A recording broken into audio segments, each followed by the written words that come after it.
I don't mind if the ocean dries. You're out of your mind, Bruce Wayne.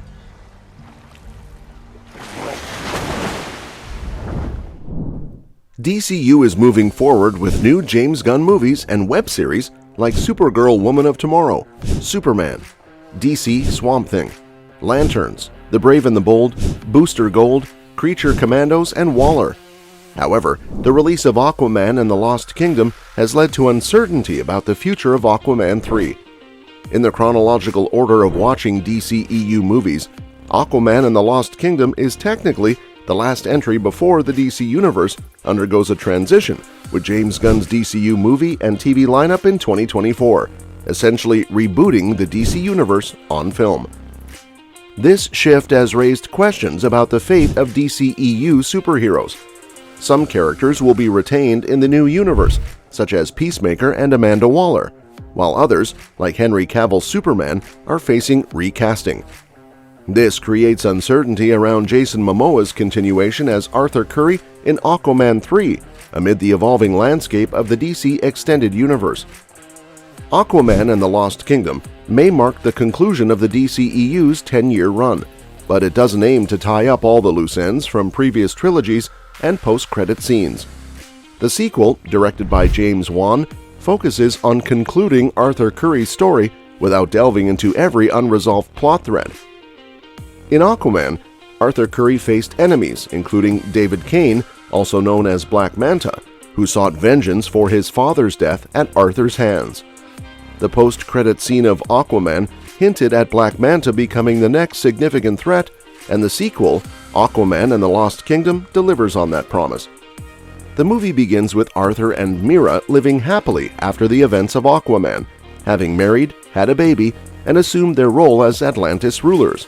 However, their peaceful life is disrupted when Black Manta obtains the Black Trident, putting everything Arthur treasures at risk.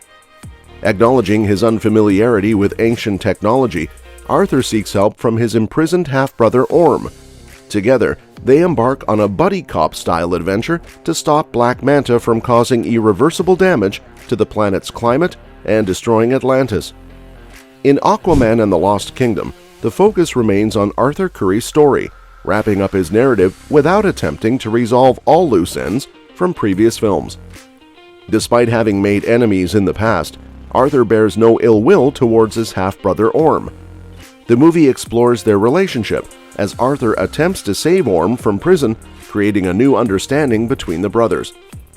The plot unfolds as Black Manta obtains the Black Trident and seeks revenge, posing a threat to Arthur and Atlantis. Arthur turns to Orm for assistance, initiating a buddy cop-style adventure to stop Black Manta. The story delves into the dynamics between Arthur, Orm, and Mera, emphasizing their familial ties. The movie introduces the King of Nekris, who possesses Kane and aims to sacrifice Arthur's son to break a blood magic spell. The narrative raises the stakes, with intense confrontations and emotional moments between characters.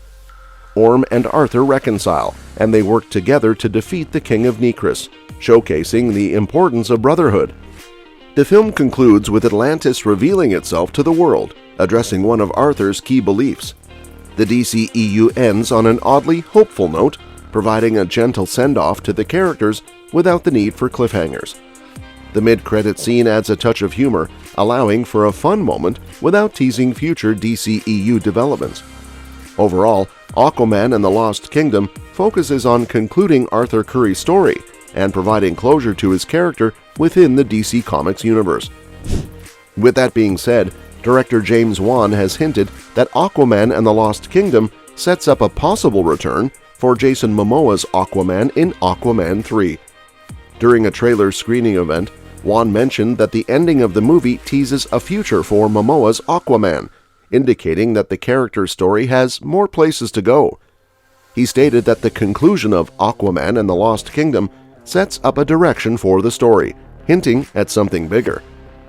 Wan emphasized the growth of the characters, particularly Arthur, and suggested that if there's a third Aquaman movie, it should focus on expanding and evolving the characters.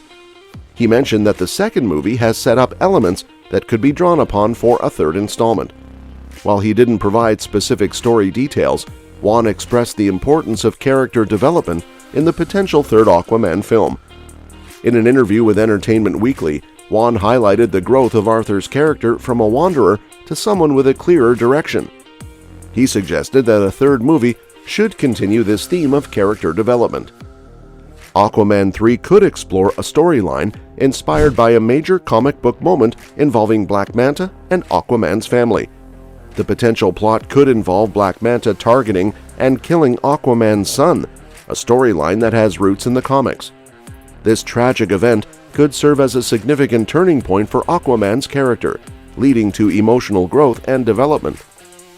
Director James Wan's comments about the ending of Aquaman and the Lost Kingdom setting up something bigger align with the possibility of this storyline being adapted in a sequel. The director's emphasis on character growth and the need for Aquaman 3 to continue evolving the characters suggests that the narrative could explore the aftermath of such a devastating loss and how Arthur Curry copes with it. Considering that Aquaman and the Lost Kingdom is the final movie in the DCEU's 10-year run, a potential Aquaman 3 would likely need to be released under the new DC Universe or DC's Elseworlds label. This could provide an opportunity to explore Aquaman's role in the evolving DC cinematic landscape and potentially introduce variations between the DCEU and DCU versions of the character. Such a narrative direction could bring a fresh perspective to Jason Momoa's Aquaman franchise within the context of the new cinematic universe. The potential storyline for Aquaman 3 could be shaped by the aftermath of Aquaman and the Lost Kingdom, focusing on the unveiling of Atlantis to the surface world. The third film might explore the dynamic between Atlanteans and humans as they navigate their newly revealed coexistence. This narrative direction aligns with the events set up in Aquaman 2 and provides ample storytelling opportunities. However, the uncertainty lies in the broader context of the DC cinematic universe. The transition from the DCEU to the DC Universe, which reportedly began in 2024, raises questions about how Aquaman 3 could fit into this new continuity. Considering that all Justice League members from the DCEU are set to be recast in the DCU, Aquaman's inclusion in the mainline DCU seems unlikely. One plausible scenario is that Aquaman 3 could be categorized as part of the Elseworlds label. In James Gunn's approach to the DC Universe, films outside the mainline continuity are designated as Elseworlds. Examples include The Batman and The Joker. This would allow Jason Momoa's Aquaman to have a proper conclusion and serve as a send-off for the actor and director James Wan.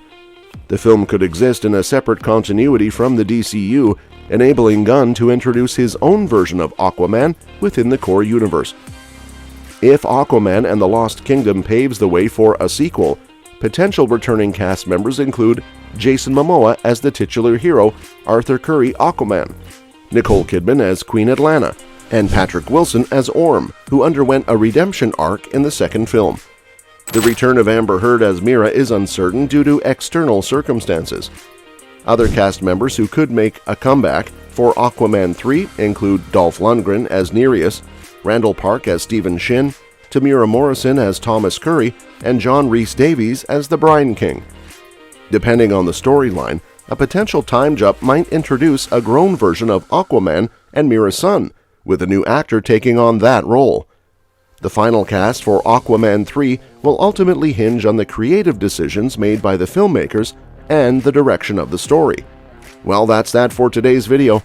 Thanks for watching, and we will see you in the next one. Your suggestions for future videos are always welcome in the comments below.